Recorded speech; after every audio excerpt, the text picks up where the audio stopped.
All right, March Madness is upon us, and with that, Props and Hops is back here to help us choreograph the big dance from a betting perspective. Sam Panayotovich, odds are you know him from his work covering betting for NESN and Fox Sports, also as the host of the highly entertaining and highly informative podcast Chicken Dinner. On the podcast, I'm rusty already, Sam. On the platform formerly known as Twitter, you can follow him at SPShoot. Sam, I think you might be the quickest person in Props and Hops history to go from first appearance to return appearance after your debut in our crossover episode during the bye week leading up to the Super Bowl. Fast forward a month and change, and here we are again. Welcome back to the show. Matt, thanks for having me. I know it was because you just missed me. You don't have to lie and talk about anything else. I know you missed my voice and my face, but it is, in all honesty, it's fun to be back here. And to say I'm playing hurt would be maybe an understatement after 5 nights in Las Vegas. 5, too many at my age, way too many.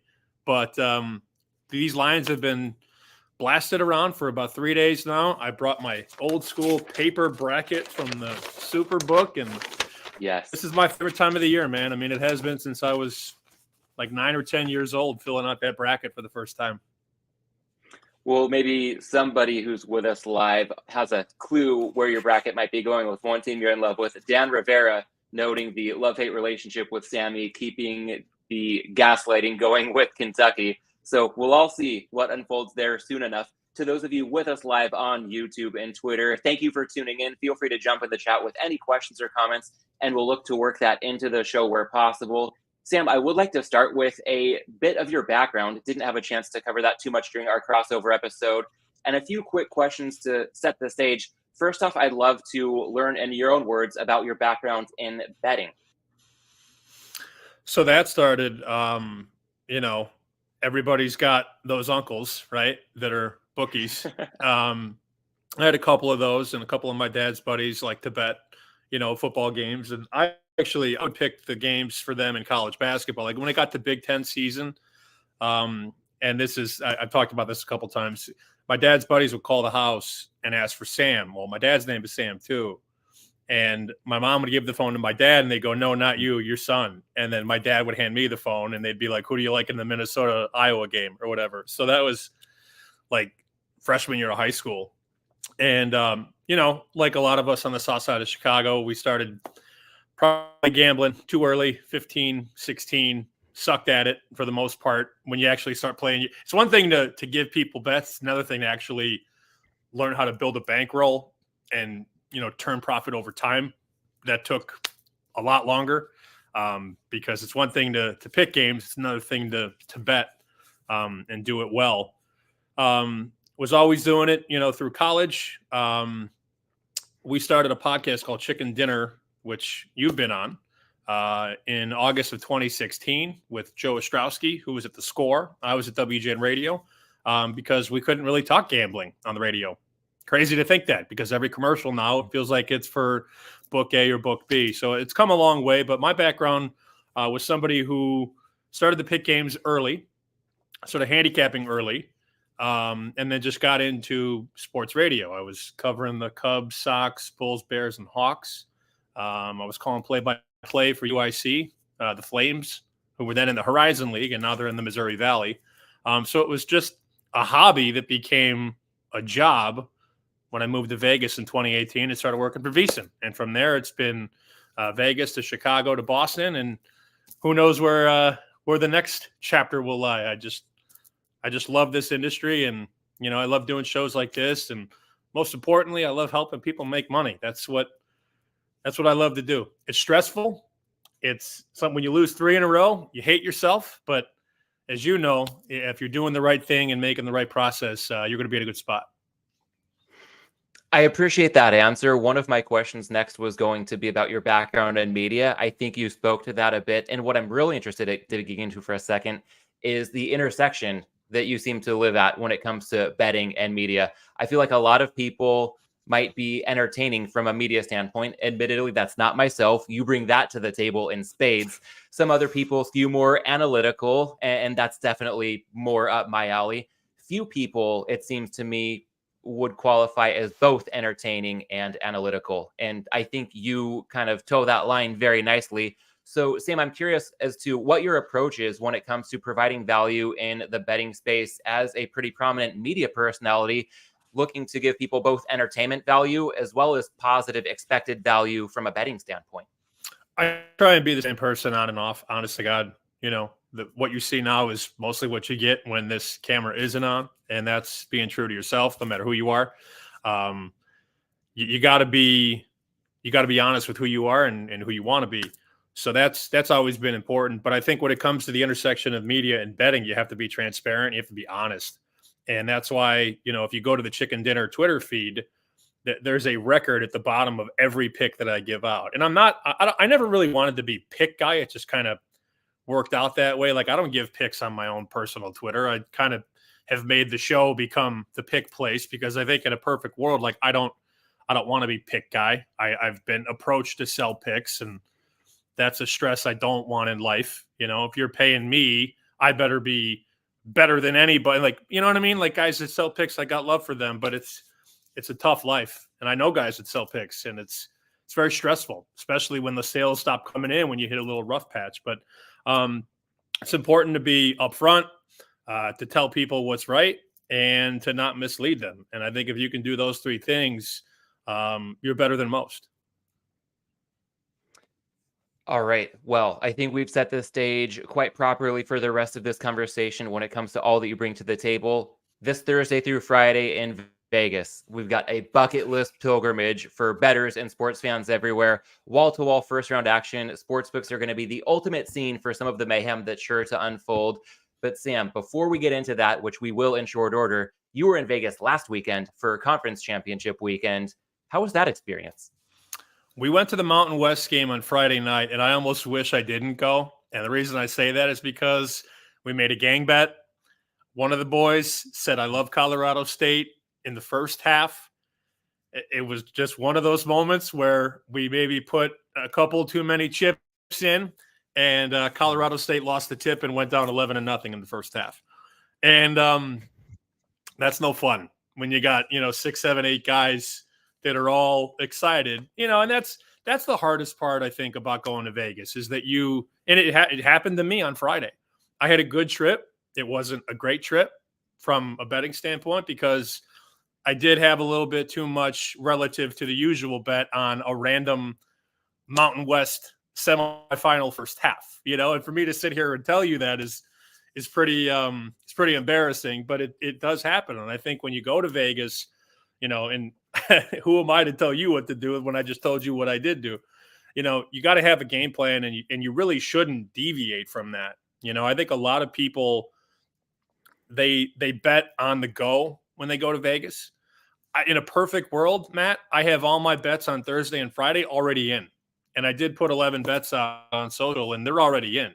So I'm not really getting the itch to bet something that I didn't like. You know what I mean? Like, you should have a game plan for what you like, create a list, whether it be 3 games or 5 games or 8 games or whatever, and try and stick to that list. So you're not rolling dice on a random game with your boys who, have an idea, but maybe they don't really like it either. Maybe we're just at the game. So that was the toughest part about this past trip, because I had a really good record, but the one loss, was the weight of maybe 2 or 3 losses. So it's not making those emotional bets or making those, impulse bets on things you don't really like. And my one buddy from Boston who flew back the other day, he goes, "Why did you bet the most on that game? You didn't even like it." And I said, honestly, I have no answer for that. I have none. It was another lesson in what has been an interesting gaggle of lessons over the years. Don't bet with emotion. Yeah, I feel like sometimes even the fundamentals like bankroll management have a way of being the lessons that we have to teach ourselves time after time. Pain is a good teacher when it comes to that, but glad to hear it was a good trip overall. And I'd like to dig in just a bit on Conference Championship weekend versus the opening weekend of the tournament in Vegas, and how those experiences might compare and contrast. It sounds like on one hand, Conference Championship weekend has a lot of games being played in Vegas. So like the one that you went to, a lot of people can be attending some of the action in person. on the opening weekend of the tournament, a lot more games. It might be a lot more difficult not to overextend yourself and get in on some bets with your friends just because of the action that happens to be unfolding at any given moment. Sam, how else would you compare and contrast conference championship weekend with the weekend to come that many will be embarking to Vegas for, again, that bucket list experience the first couple of days, if not the first couple rounds of the big dance? I would do it all over again. I would go conference weekend over the first weekend. Now, if you haven't done the first weekend with your friends or your dad or whatever, I would try and experience that at least once.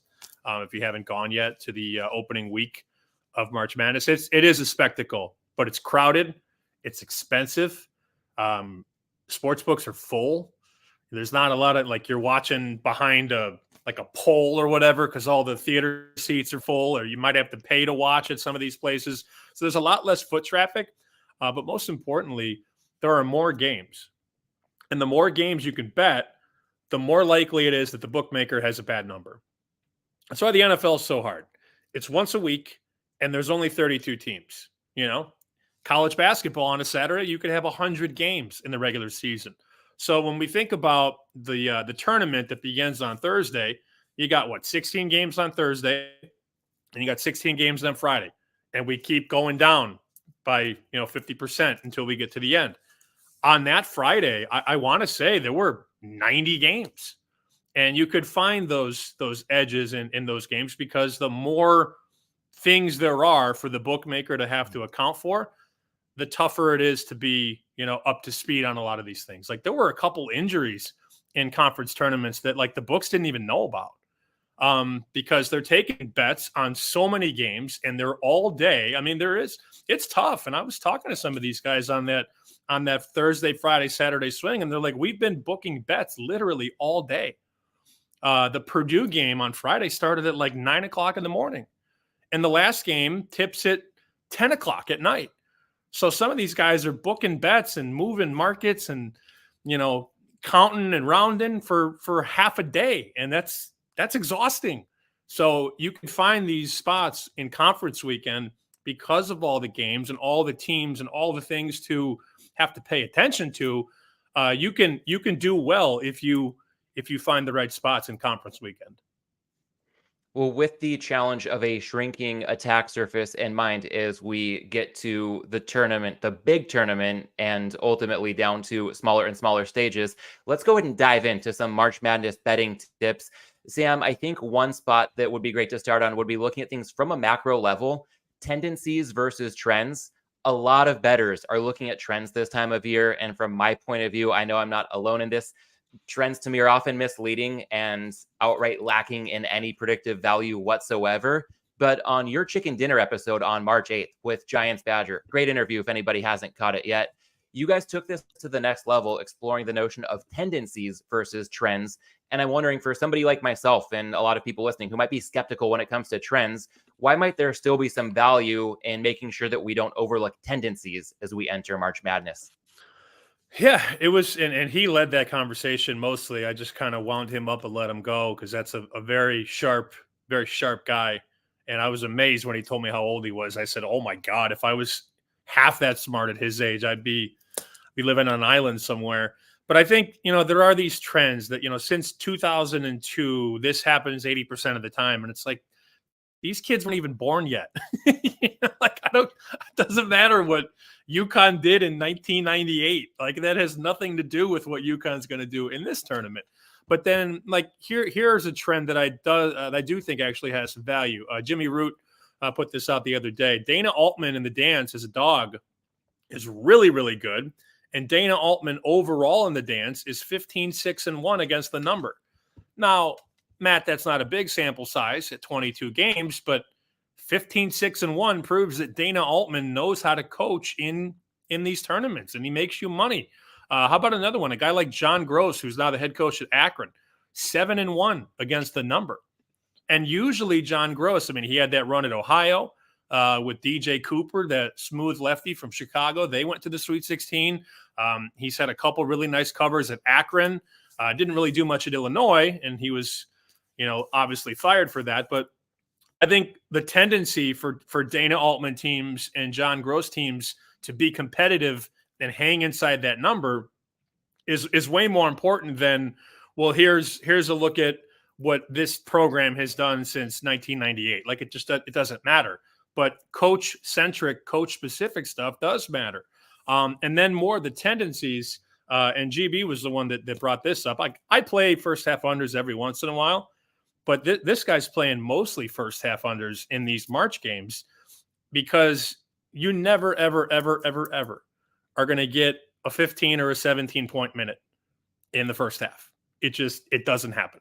It's almost impossible because there are not enough possessions to get to that many points. And why I bring that up is because a lot of people, and I'm sure anybody watching this has had this happen before in the tournament, when you're going under full game, and let's say the number is 141 and it's 124 with a minute 30 to go, and then the foul game starts, the hack of Shaq, the hack of Edie, and all of a sudden, man, you're under that is very good, and you capped it right, and you're right on par. Something out of your control makes a good bet a bad result, because you get foul, free throw, 3, 5 points in 4 seconds, foul, free throw, layup. You're like, oh my God, what a bad beat. It is a bad beat, but you can avoid the bad beat by playing that game first half under, because the desperation and the pressure and the fouls, that stuff doesn't happen at the end of a first half. And that's a tendency that I think really has a lot of weight in these tournament games. We've seen a lot of unders go over because of either the foul game or overtime. Guess what? First half can't go to overtime. It goes to halftime. So I think a lot of those under bettors over the years that are very sharp have migrated to the first half under, because there's really not any chaos in the final 60 to 90 seconds of a first half. And part of me is somebody who admittedly is not as close to college basketball day to day as you are, nowhere near as close. I totally get the logic that at the end of a first half, we're not going to have a foul fest. We're not going to see overtime. The other part of me, just at a macro level across sports, thinks, all right, well, if sharp bettors pound this enough, then the odds makers are probably going to catch on. So how much of it do we say, yes, there's an edge here because of the underlying logic, versus, yes, the underlying logic checks out, but it's already priced in? My mind jumps to, let's say, the classic NBA angle of a team going home down 2-0 in a playoff series. The first quarter or first half line might be approaching the full game line if they're a slight favorite, knowing they're going to come out hot. Sometimes the price point trumps the logic or ultimately catches up. Where do we stand in relation to that dynamic with first half unders in the college basketball tournament? Yeah, it's a really good question and a fair counter. I mean, but yeah, the books are always going to know what the sharps are doing, but there's a lot of over money that comes in to sort of balance it out. So if I'm sharp sportsbook A, and I I cut a sharp player down to 500 or a dime, and I see his action on the first half under out of the gate, I move that number, maybe a full point. And then he lets me get to the right number, where I might get the recreational money. The guy coming in, he's got beer all over his shirt, and he goes, I want 500 on the first half over. And you're like, okay, fine. So you could always get there from a dollars and cents standpoint. But let's just take this Colorado State Virginia game. The total tonight closed at 121. Well, the first half number was 55. So it's already, to your point, it's priced in like there's not this, all right, well, the total's 140, the first half line is 70. No, the first half is always lower in a basketball game, especially in college, because the books know that this stuff doesn't happen. But really, like, I don't want to say you can blind bet anything, and nor would I say, hey, we're gonna bet every first half under on Thursday and Friday, because that's not something that should ever be entertained. Although I know some people that might think it is. You really see like the big arenas, the shooting visions are different. Like the rims are tighter. So it does oftentimes these first two games, or first 2 days rather, you do see a lot of first half unders hit. Like, I'd be curious, and I might actually track this and we could follow up on it the next time we talk. I'd be curious, of the 32 first round games, how many of those first halves go under? And I don't want to say I promise you it will be above 50%, but I would be surprised if it wasn't like 18-14 or 19-13 or better, because it's just people bet overs lines are probably higher than they should be, even though you have a small faction of people that are betting first half unders. All right, a lot of good food for thought there when it comes to first half totals. When we look at full game sides and totals, Sam, I also understand your strategy to be underdogs and unders more often than not. Can you explain why that often works for you as a general strategy in the big dance? Yeah, I mean, you're just playing into a market that is usually saturated with people that like to bet overs. I mean, I was in the book for 4 or 5 days, and every time a basket goes in, people are excited. It's just, in some way, shape, or form. So that sort of plays into the perception of, well, points. Everybody likes points. Everybody likes points. So I've always thought that these postseason unders have been a good track to sort of ride. I do like my underdogs, and I'm looking at the picks I put out right now on Chicken Dinner. I've only got 3 favorites, and 2 of those are money line favorites. I got Drake on the money line, New Mexico on the money line, and then I went Houston in the first half -15. So I like those small favorites on the money line. I don't play a lot of big favorites, but I do think Houston's going to railroad Longwood, unfortunately. But yeah, I mean, I got 1, 2, 3, 4, 5, 6, 7 dogs. So that's just, I've always thought that, those double digit dogs, like the 12, the 13 number, a lot of those have been good to me over the years. I got Moorhead, which is +12. I got Akron, which was +13. I just think that a lot of these teams are so well coached, and they play so differently than a lot of the teams that, like, Illinois is gonna have a fit against Moorhead. They just are, because they don't play teams like Moorhead, and it's a bad matchup, and it's hard to be that dominant over a team like that for 40 whole minutes. It just really is oftentimes, and those 11 and 12 and 13 seeds. I think most of my bets over the years are in that range in the first round. Like those teams that are 9, or maybe not 9, 10, 11, 12, 13 seeds have been very, very good to me. And that's just the way I've kind of come about it. And for games like Moorhead State, Illinois, it sounds like you had plenty of company pounding Moorhead early on. And if people are catching this conversation now, maybe that line doesn't offer as much value as it once did. But if we look at something like in-game betting, there's an angle, Sam, that you posted on Twitter on March 7th. Hat tip to Ed Fang, our mutual friend, also the founder of the Power Rank and the writer of the email newsletter that he sends out via the Power Rank. There's an inefficiency when it comes to in-game betting that you highlighted. Foul trouble, especially for elite defensive players, can lead to some pretty nice opportunities for the astute viewer and bettor. How do you plan to attack an angle like this throughout the tournament when we've got wall-to-wall action, especially this coming Thursday and Friday? Yeah, to be honest with you, I don't bet a lot of live stuff, because for me, I've learned that a lot of the live betting is emotional. Like, I've learned that about myself. I try and make all my bets the morning of, or the day before. In this case, with the tournament, you could make Thursday, Friday bets on Sunday and Monday, and those bets are already in. So I try not to. I try and do the work Sunday and Monday, put the bets in, and then just ride it out until we get to the second round games.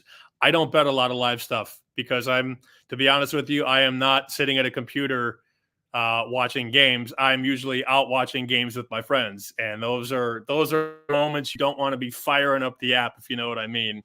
Especially if you've had a couple of hops, if you will, in the blood flow. But Ed, Ed's the type of guy, and I'll give him full credit. And you already talked about the tweet.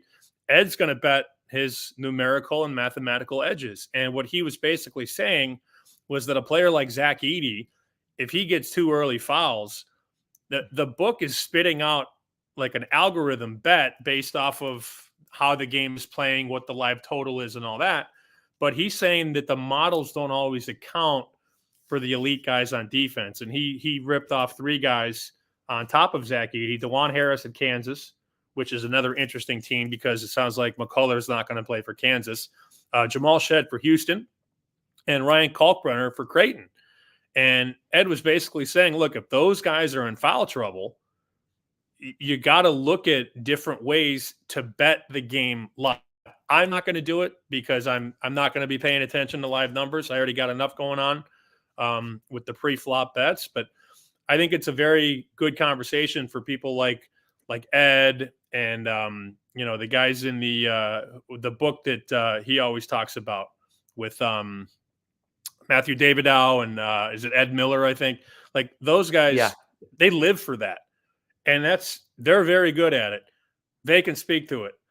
I am not going to act like I am a great live bettor because I'm not. I have really struggled over the years because you're making bets that, sometimes they are emotional bets. But if you have a model and you're saying this is the right bet, by all means, you do your thing. It's not my cup of tea to bet live because I start guessing and I start, making this. Oh, I do kind of like it, but maybe I don't. And I find myself oftentimes with live bets, I've never been able to pin the tail on the donkey. I appreciate the transparency there. And for those curious to learn more, Ed Miller and Matthew Davidow wrote The Logic of Sports Betting. I read that a few years ago. It was fantastic. More recently, I think their second book they've written together that I'm aware of is called Interception or something along those lines. I hope I'm getting it right. But they've done some great work together. So more there if anybody out there is curious about the ins and outs of in-game betting and how to prepare accordingly. Sam, one thing I do know is up your alley, futures betting. I recall you saying on the February 22nd Chicken Dinner episode that you like to enter the tournament with exposure on a few teams. And my first thought is some of this can certainly be for expected value if you're picking the right team at the right time for the right reason. And this can also be for fun. And it's not mutually exclusive to bet a future for expected value and entertainment value. So overall, when push comes to shove, how would you describe your rationale for generally entering the tournament with futures exposure on several teams?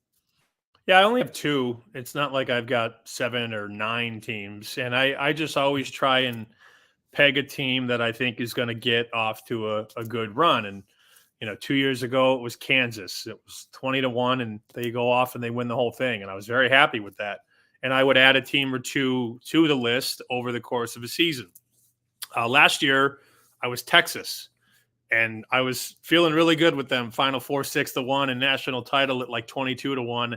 They've got a 14-point lead in the Elite Eight, and they lose. And you're just like, I lost, but I don't think it was the worst bet. So this year, my team was Kentucky. I was high on them from the get-go. They did have a little dip in the middle of the season, and I got more Kentucky. I got like some 25-1 and some 30-1. I feel like that team and its talent is going to be too good in this tournament. I also have Creighton at 40-1, which is a very good number. And I haven't really done anything else. The only team I was looking at, Matt, was maybe betting a little St. Mary's. I think that region is going to be the region of chaos, bottom left of the bracket. I'm not high on Carolina, and Arizona under Tommy Lloyd has just been a continuous failure in the tournament. I want to say Tommy Lloyd 0-4 against the number 2 in the tournament. So that's a region I think could be wide open. And St. Mary's a very, very good defensive basketball team. 2 good guards that could score, and them to win the West region is 12-1. So now I've kind of got the top right, and it worked out well from the draw as I pulled the bracket out. I mean, Kentucky's top right, Creighton's bottom right, and the best part about those draws is that I don't have to see UConn until the very end. This couldn't have gone any better. My big fear was, all right, they're going to put Kentucky in the region with UConn, and Kentucky's going to be a 4. They're going to have to play in the third game, and that was going to just crush me. But this couldn't have worked out any better with a Kentucky future in a very weak South and a Creighton future with Purdue and Tennessee. I mean, I couldn't have done that any better. If they asked me to make the bracket, I couldn't have done this well. Now, the teams still have to perform, and anything can happen. Let's not act like Kentucky is a lock to do anything in this tournament. But you need a combination of getting the right number and getting a very good draw. And I feel like given those two teams and their paths, it's a good spot. Obviously, UConn's a monster. Some people are high on Purdue. Some people like Houston. But, halfway through the season, UConn's 6-1 to win the title. And I don't think there's a lot of plus EV there at 6-1. I just don't. They could win the whole thing. Of course they're good enough. Houston could win the whole thing. But the books caught on to those two teams relatively early in the season. And if you're walking up to the window now and going, oh, I like UConn. Well, yeah, so does everybody else. And that's why it's plus 450 or shorter at some of these shops that are really shortchanging you on UConn. So that was a long-winded way of me saying you need to get a good number and you have to have bracket luck and things need to break right. And for Kentucky, I mean, that is about as good of a draw as you can possibly get for Kentucky. You got Marquette banged up with Kolek. Florida's big guys out. Houston's always going to have that game where they score 57 points and lose. This is Kentucky's bracket to take, if they can take it.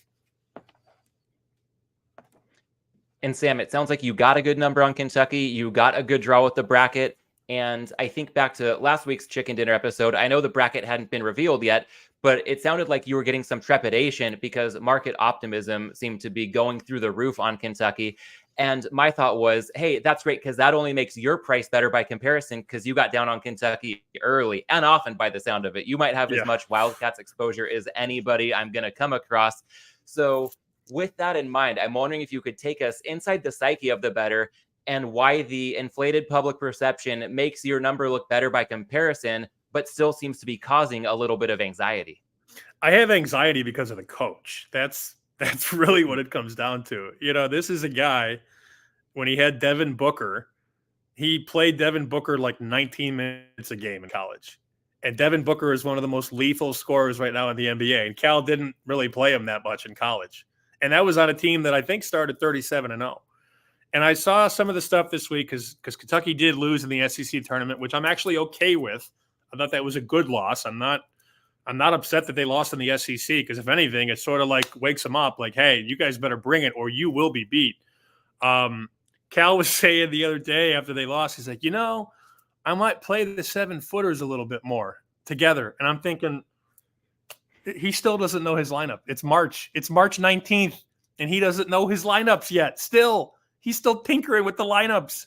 Like, I feel like I could put a better lineup out there than him. Now, I can't recruit like him, but he's got to go. Like, let's say that Kentucky gets to that Houston game. Houston plays one way. They want to put you in handcuffs and keep the game, under 60 or 65. If he goes with the 7-footers against Houston, I'm going to lose my mind because there's only one way to play against Houston if you're Kentucky, and that's with speed and scoring.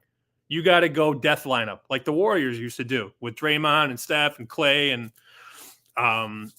Kevin Durant eventually joined the fold. And it's like, all right, you have to stop us. We might not be the best on defense, but you have to stop us. And I hope that's what he does. And my concern is that he doesn't. I never liked the sexy teams, and they were getting too sexy, man. When they beat Tennessee on senior night in Knoxville, I was at the gas station, and the guy behind the counter is like, "Yeah, how about Kentucky?" I'm like, "Oh my god, everybody likes Kentucky. Everybody does." Nobody thought they were going to beat Tennessee, and then they beat Tennessee, and then you get Kentucky. Hey, look at Kentucky, and you're like, "Oh, this is the worst." But there's a lot of teams, especially if you go to the top left of the bracket, you got 5 conference tournament champions in there? 6. You got 6 conference tournament champions. You got UConn, UAB, Auburn, Illinois, Iowa State, and Drake. And Duquesne, 7. I mean, you got teams that are just so hot right now. And a lot of those teams usually flame out. Remember Marquette last year? Marquette won the Big East, and this is Marquette's year. And they lose in the second game. A lot of times these teams that win their conference tournaments, they get way too sexy. And then what happens there? Their price gets whacked. I mean, Iowa State before the year was 100-1. You're lucky to find a tenth of that right now. Well, maybe not a tenth, maybe a little higher than that. But I mean, it's like the value is gone on Iowa State right after Iowa State beats Houston. So it's always about getting the right team at the right time. And I promise you, now is not the right time to bet Iowa State after they beat Houston in the Big 12 championship. And when it comes to the right time involved in all this, you touched on the possibility of Kentucky advancing to a matchup against Houston. Sam, if we get to the point that you've got clear-cut positive equity on one or more of your teams, Kentucky or Creighton or perhaps St. Mary's if you get in play with them, can you describe the approach that you will take when it comes to hedging out, which is typically minus EV, but it can guarantee a profit, versus just sitting back and letting a good position ride? I'd probably just let it ride, man. I mean, over the years, I've done a lot of hedging. There was one year we had Gonzaga 70-1 to win the whole thing, and that was the year they got to the championship game against Carolina. I think this is 2017. And if you got $100 at 70-1, I know it might not be plus EV, but I'm not walking out. If I have, basically I looked at it at that point, like I have $7,000 to play with because they're in the championship game. I didn't hedge until the championship game. And then I either leave with 7,000 or nothing. At that time in my life, that was a lot of money. I mean, it's still a lot of money. So I had to bet a nice chunk of that on North Carolina to win the game. And I did that, and I was happy with it because I was not in a spot in my life that I was going to walk away with nothing when I could walk away with thousands. It's really up to you. I'm going to consider all my options. I've got math guys. I've got pro bettors. I talk to a lot of people on a given day. So I'll have all the information, kind of like a baseball manager, like a Joe Madden, for example. Here's all the information, and then you decide who to put in the game. I will do all my diligence if we get to Houston, Kentucky. And at that point, there's only going to be 8 teams left. I would probably, at this point in my life, I would probably ride it. Then we get to the Final Four and things get more complicated. But I'm not a big hedge guy anymore, especially, in the first couple of rounds. Like, you made the bet, have conviction in the bet. And then if you get to a plus EV spot down the road, like in a perfect world, like Kentucky would play Nebraska or something. Like that would be, because then Kentucky's probably going to be favored. And then I could just bet the dog either plus the points or bet the dog on the money line for a nice price and not have to lay the vig. But we'll see what happens, man. I promise you, I will have everything covered in terms of possibilities for Kentucky if they can make a run here, and I will think long and hard about what to do. I can appreciate that approach. And now, as I think about, let's call it the current state of futures, the field is set, but the tournament's yet to tip off. So, Sam, how would you describe your point of view on the pros and cons of betting a team in the futures market right now, like you might do with St. Mary's, versus knowing what we know at this point, taking the route of a money line rollover that can bake in a lot more flexibility from round to round and possibly net a bigger payout at the end of the day? Yeah, sure. I mean, I always understand that side of it, but then things can get really complicated if a money line rollover becomes like a substantial favorite. Like if you have a team that becomes a 10-point favorite and now you got a money line roll them over and you're laying a big number, right? It could get complicated. So I think for the bettors that are doing this for recreation, I think it's less complex, it's less stressful. I bet this to win this, right? That up front. I'm not having a free wheel and deal after 2 games or 3 games or 4 games, and now I got to lay $4 on the money line. So it could get risky. I don't know. I feel like it all depends. It depends on how you are. If you're a math savant, like a lot of people are, and I'm sure people watching this right now, they're going to always say, bang on the table, money line rollover. Yeah, sure.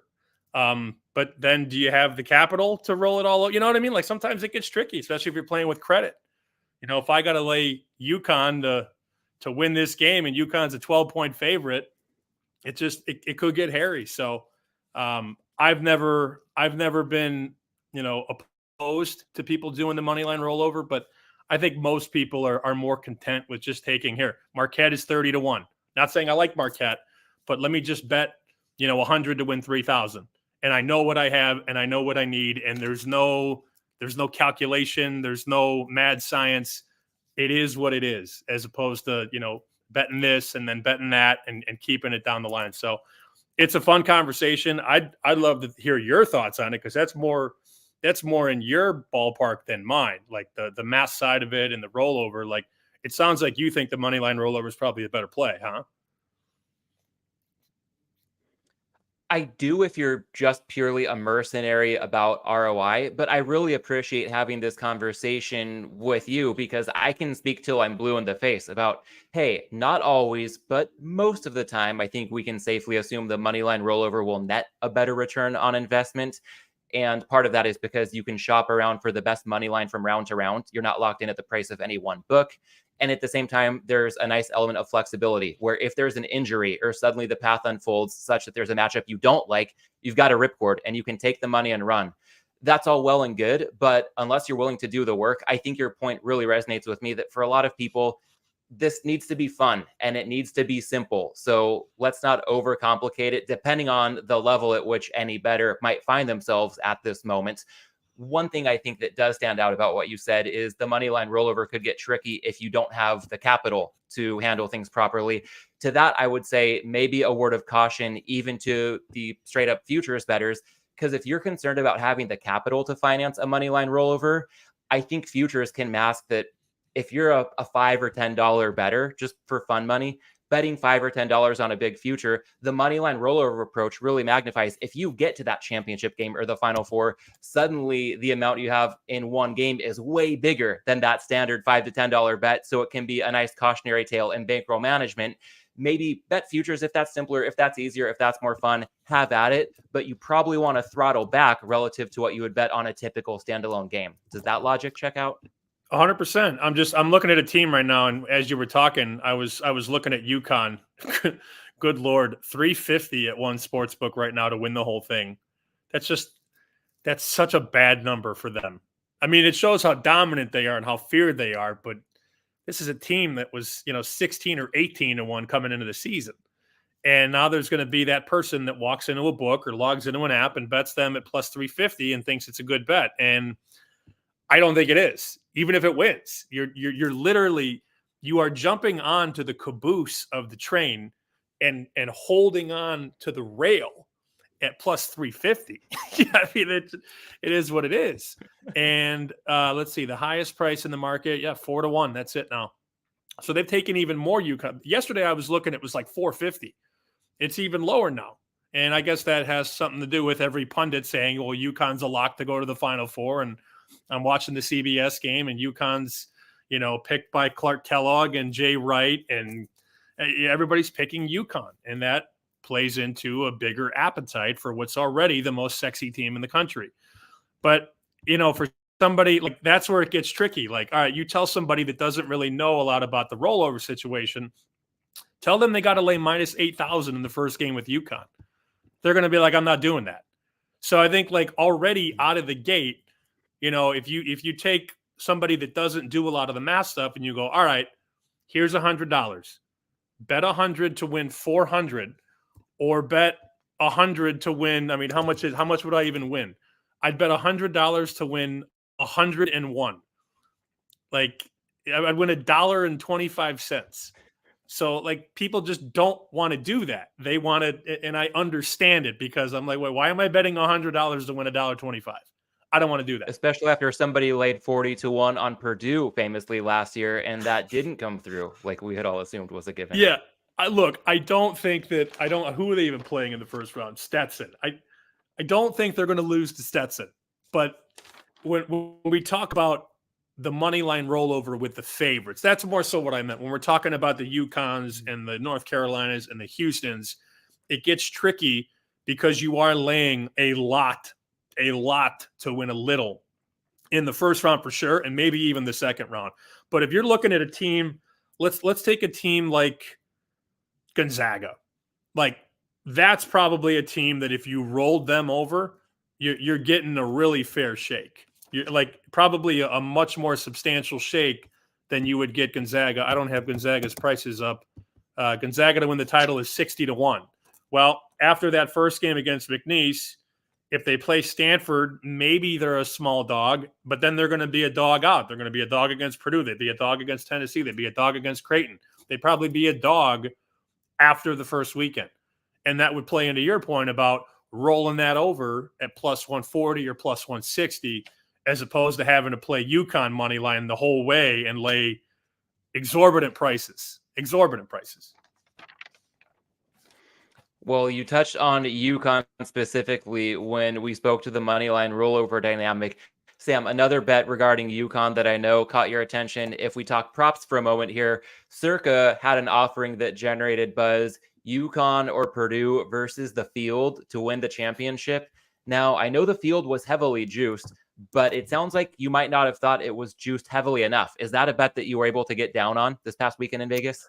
I didn't do it. I thought about it, and we talked about this on Bear Show that comes out. I think actually after this show is done. It was supposed to come out late on Tuesday night. Um, I I just don't like Purdue. I don't like them to win the whole thing. So my thing was, if I would just like cut the bet in half and just bet UConn. At the time was plus 450 when I wrote the story for Fox. So it was like I could get UConn at plus 450, or I could take UConn Purdue at plus 230. And if I only like one of the teams, let me just bet the team I like. It's a great prop, though. And I think the best part about a prop like that, Matt, is that they have the no. You can bet the no. That's the best. I mean, that's the best way to get to the right number. Because a lot of these props, and if a lot of you have paper heads or locals or whatever, you get the bet and you can only bet the yes. And they can deal you whatever they want because there's no risk on not having to deal a no. So you see things like, will 3 teams make the Final Four, 3 number 1 seeds? And you go, wow, that's 5-1. Well, if it was yes, no, maybe the true price is 7-1 or 8-1. So I hate those one-sided markets when we get to Super Bowl or we get to this or we get to the big events and you can only bet on one outcome because you probably oftentimes with one market, with only a yes or only a no, you're getting jobbed on the math. You're just not getting the true value. But the best part about that prop was that it has a yes, it has a no. They're taking good bets on it. I think it was like 3,000 or 5,000 limits at the counter at Circa. And they're going to keep that up, which I was really surprised to hear. They're going to keep that up through the tournament and through however long, UConn and Purdue go. So that'll be fun. I would always take the field, though. Maybe not always. Should never say always and never say never. But we saw this prop last year. It was like South Carolina against the field in the women's bracket. And I go, wait a minute. I get 63 teams. You get 1 team. I like my chances there. And of course, South Carolina had the game that it lost. And they were prohibitive favorites. But these are college kids, man. These are 18, 19, 20-year-old boys and girls. It's the Wild West in the tournament. To a point that you made a moment ago, when we see a one-way market at a sports book, especially for a prop or a future, oftentimes a number that looks juicy, like an enticing high payout, isn't nearly high enough if we can consider the true probability. So I like your thought that a one-way market is a red flag in and of itself. But Sam, thinking back on the ground we've covered when it comes to derivatives and sides and totals, as well as futures and props, before we move on, maybe talk some bracket strategy. Is there anything as you consider betting options for the tournament right now that you would still consider actionable, or have too many lines just been beaten into place over the 48 hours and change since the brackets were revealed on Sunday? So I still like this Samford side, and we've seen that come down a little bit. Let me pull the screen up right now. We've still seen that money come in on Kansas because Kansas is Kansas, and Kansas will always take money. But I think, that number without McCullough, I don't think it's been weighted enough. That's one man's opinion. Kansas right now, let's see. Got to go through all the NIT garbage. Yeah, even at 7, man, I would still take Samford. Now you're starting to see Pinnacle is 6.5, 4-1-1 is 6.5. I think we're getting warmer there. But without Kevin McCullough, who is their most important player, that team is just not the same. And I would still take a pop. I mean, I took on the open, I took Samford plus 9, and then it got up to 8.5 today. We saw the news on McCullough. I think that's a really good bet on Samford, 751 Samford against Kansas. And the other bet that I still like is Drake. I'm very bullish on Drake at this point in time. Now they've become the favorite at a lot of shops. I know a lot of sharp guys that took 1.5 and 1 when they were getting points on Sunday, but you could still go money line minus 120 on Drake.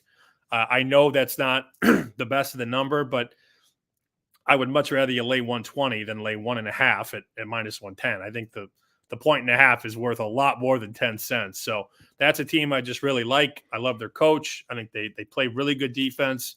And I just feel like Drake should be, even at 1.5, it still feels kind of cheap. I can lay that minus 120. So those would be the two right now. I did put out a bunch of bets earlier on Chicken Dinner's podcast feed and on the Twitter feed and all that. So, do what you got to do. If you see plus 13, don't take 11. If you see plus 7, don't take 5. But a lot of these numbers are still pretty close to what we gave out today. A lot of the big moves happen on Sunday and Monday, and then the market kind of stays where it's at for the most part, Tuesday, Wednesday into Thursday. So I think these lines for the most part are done moving. I think the money has been shaped accordingly, and barring an injury to a star player like McCullough at Kansas, I don't think we see anything drastic. We've already seen the Moorhead grabs. We've already seen the Akron grabs at 14 down to 12.5 at a couple shops, at 12 offshore.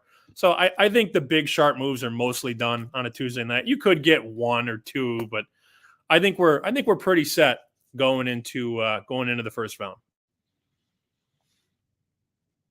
All right. Well, Sam, I'd be remiss not to talk about brackets while we're having this conversation, considering you've got the printout. I love the old school approach, the paper bracket in hand. And I know that you tend to be less of a bracket guy than a betting guy from what I've heard. But with that filled out and right there on hand, I've got to ask about your general approach when it comes to filling out brackets for a lot of people listening who may not be getting down on too many sides or totals or futures, but office pools, what have you, going to be taking place left and right in the next few weeks. So how would you describe your approach when it comes to filling out your bracket each and every year? I've gotten wiser because I've stopped putting double-digit teams in the Sweet 16. Like, I get it. There's nothing, Matt. There's nothing more fun than putting a team like Oakland into the Sweet 16 and being right, because that is just such a flex. But Oakland's probably not going to the Sweet 16. So the older I've gotten, I have used a lot of betting lines to sort of tell the story. Like, if I'd look at a team and I go, ooh, I kind of like this McNeese. And then you look at the market, and I think Gonzaga was like 6.5 on the open, and you're like, all right, that's a pretty nice number.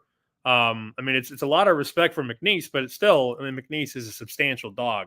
So I didn't put McNeese through. I didn't put, who was another team that I was really thinking about? I really wanted to put Moorhead past Illinois. I did. And then you look at that number and you go, that's 14. That's 2 touchdowns. Like, they're probably not going to win.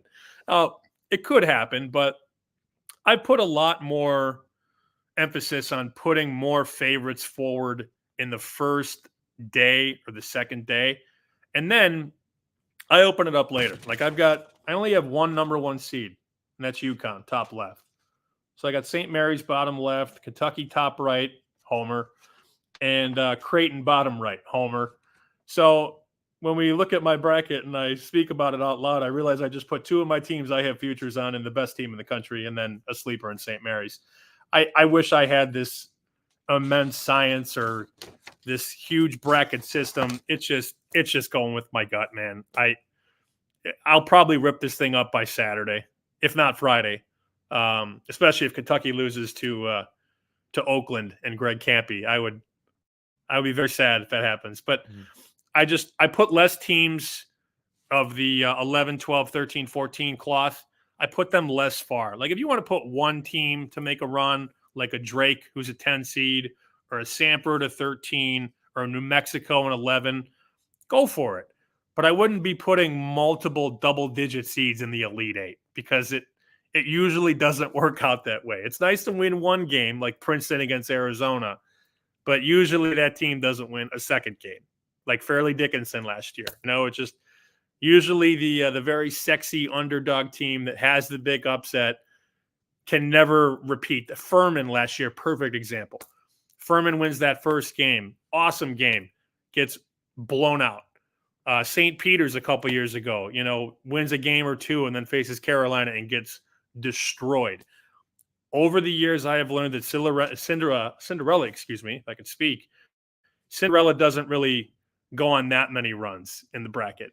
That's I don't know if I even answered your question, but that's how I feel, I guess. You answered it, and it's almost as if you're reading my mind when it comes to a perfect transition to the one piece of advice that I will share here. And I guess before I get to my one tip, I would say the best thing I can probably do instead of anything from my own mind is to lean into my mantra of curation is my form of creation. And there's a lot of great content out there. So if people haven't checked out already, 3 pieces of content I'll recommend. One, the aforementioned Ed Fang and his website, thepowerrank.com, as well as a bracket wisdom series he's doing on his podcast, The Football Analytics Show.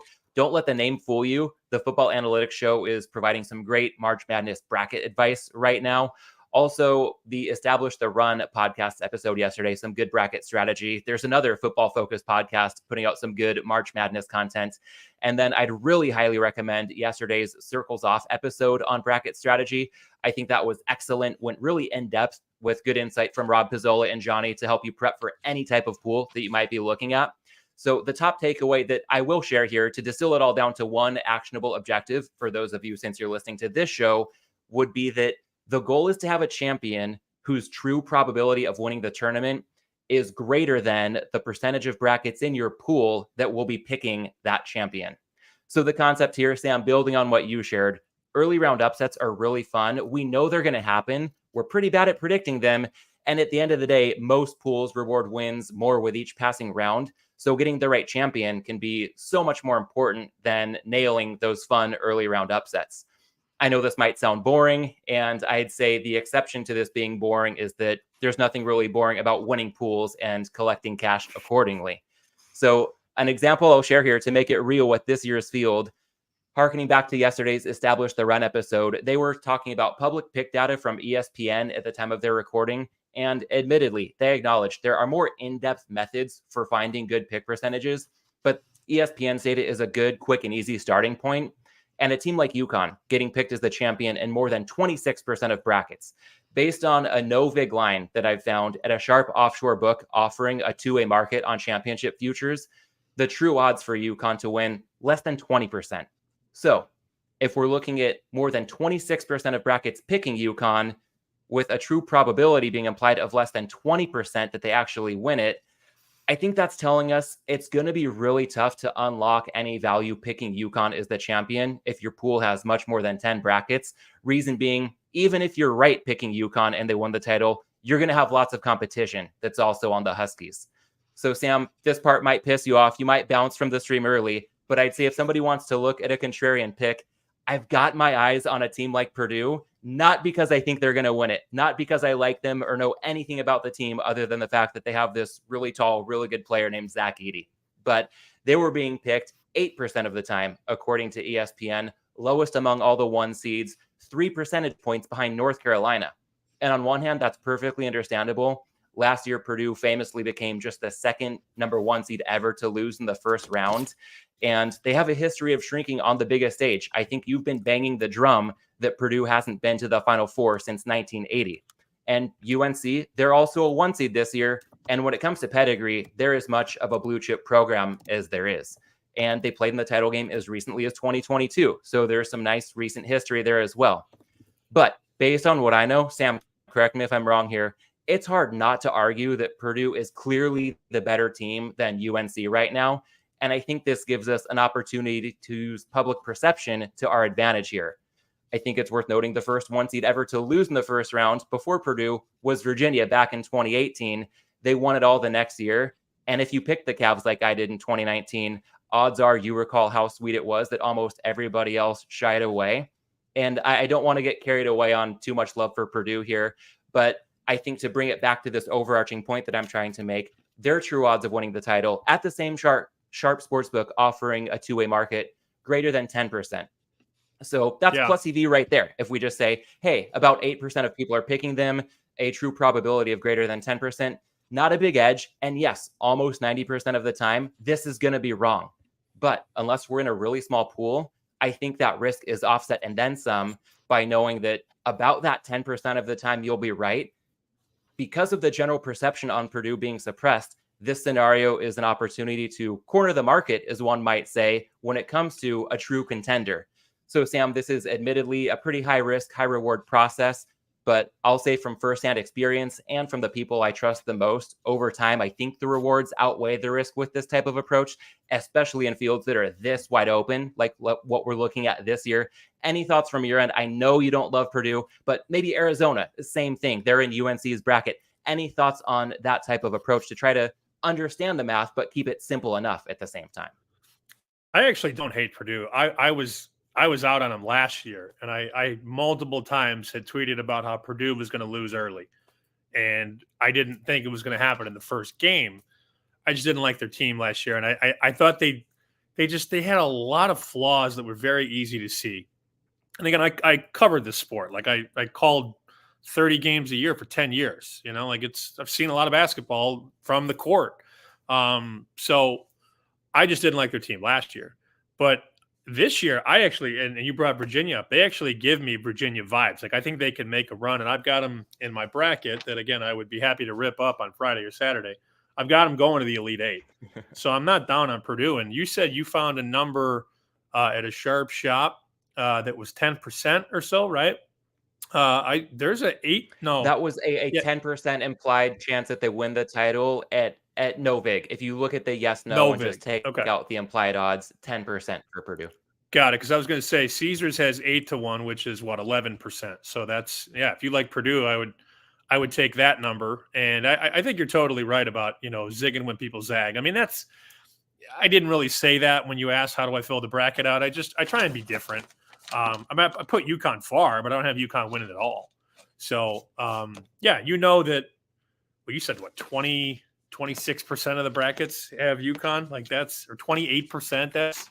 That's insane, man. So you are rewarded if you're looking down the board. I mean, that Houston team is very good. And I also think Houston, because Houston just got blown out in its conference title game, people don't really want to back Houston because they just watched them get destroyed in a big game. But that game doesn't mean anything to Houston. Houston wants to win a national championship, not a Big 12. Houston just got to the Big 12. I mean, like, is it really that important for Houston to win the Big 12? To an extent it is, but if Houston loses the Big 12 championship game and wins the whole thing, they're going to be just fine. I'd be curious to know, if you have these numbers handy, what's the percentage of pools that have Houston, and what's the percentage of pools that have Kentucky winning the whole thing? Do you have those numbers handy? If not, I hate to put you on the spot, but I feel like you might actually have those.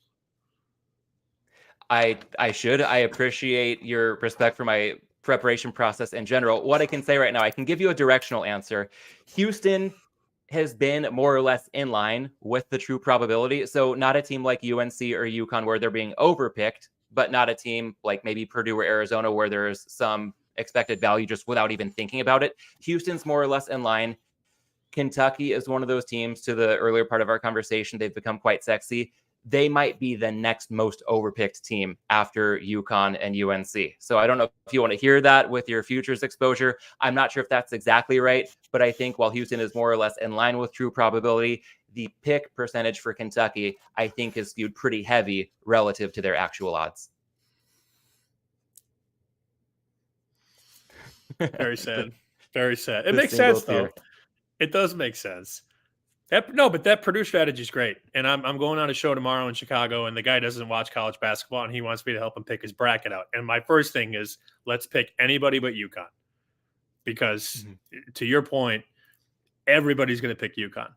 So, well, not everybody, but maybe 30% of your pool will pick UConn. And even that number still kind of feels low, doesn't it? Like, I believe it, but yeah.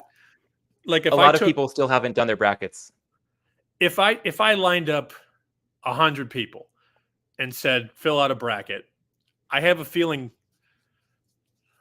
I still feel like 28's low. I'd be curious to see that number by Thursday, because I'm going to join these bracket pools too. And if I'm in a pool with 50 people, I think more than 28% of them are going to pick UConn. But it's a fascinating conversation. It is. Well, we've got something to keep our eyes peeled for over these next 36 hours or so. Sam, one more question before we pull the plug on this conversation. I appreciate you making time for this at the end of what has been just an absolute whirlwind for you, from conference championship weekend to the build up to the big dance tipping off. Let's duck into a different lane on the way out and combine the hops and the Malinsky minute for this episode. And I'm thinking of Dave's fondness for food and beer pairings. When it comes to the food, Naked City. This was a discussion you had with Adam Chernoff on Chicken Dinner on March 1st that absolutely sold me. And I can't believe that I still have not been there. So if we're doing a food and beer pairing with Naked City, I've got to hear, Sam, what's your order from a food standpoint, and what would be an ideal drink for you to pair that with? Well, I can report the facts of my visit there on Friday. I probably had about 4 Jack and Cokes and about 30 wings. So what's my ratio there? Just over 7-1 wing to drink. Not bad. Not bad. It could be Sounds better. like about a Yukon Futures type of ratio. So I ordered, because that's my spot. It's my spot. It was my spot when I lived there. So when I come into town, I go there at least once. Sometimes I go there twice in like 4 days, mind you. And we should go, assuming you're going to be there again in August. I would be happy to wine and dine your ass at Naked City. It would be no problem. So I don't know if they have wine there, but I'll drink just about anything else. I will prop and hop you at Naked City. I ordered 80 wings because there were like 10 of us there. And then we ate them in 10 minutes or less. So then I had to order, because some of the guys got there a little bit later. Like I said, well, everybody's hungry. We're going to order wings. They go, no, don't worry. I'll eat them when I get there. And 2 of the guys got there and the wings are gone. We had 80 of them, 80 wings. So I had to order 40 more. So I bought 120 wings, which I was happy to do. And wings are not as cheap as they used to be. So I spent a nice little chunk on wings. I got an email that night after I left that I had received $5 of rewards bucks at Naked City. And I go, wow. It only took me 120 wings to get $5. I go, I'd rather not get anything.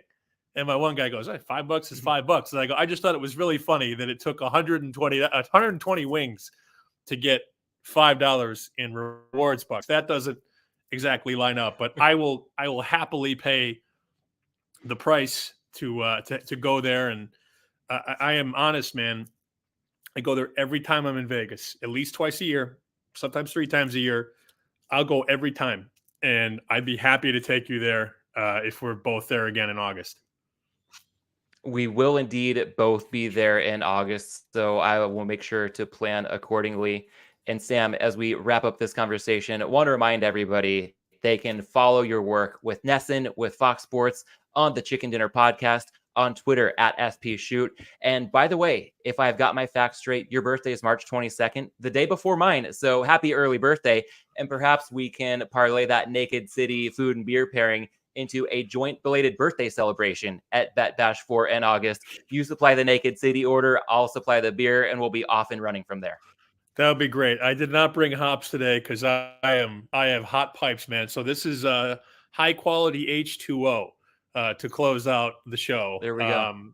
I will bring. Oh, see, I knew you'd be ready. I couldn't do it. What do you got? What are you doing? No, I'm with you. I'm with you on the water. We're saving up for a big, long weekend. We both got birthdays. It's time to, know when to reserve a little bit to let loose later on and maybe recover a bit in your case as well. Thanks for having me. Happy birthday to you, and good luck to everybody out there. Let's make some money.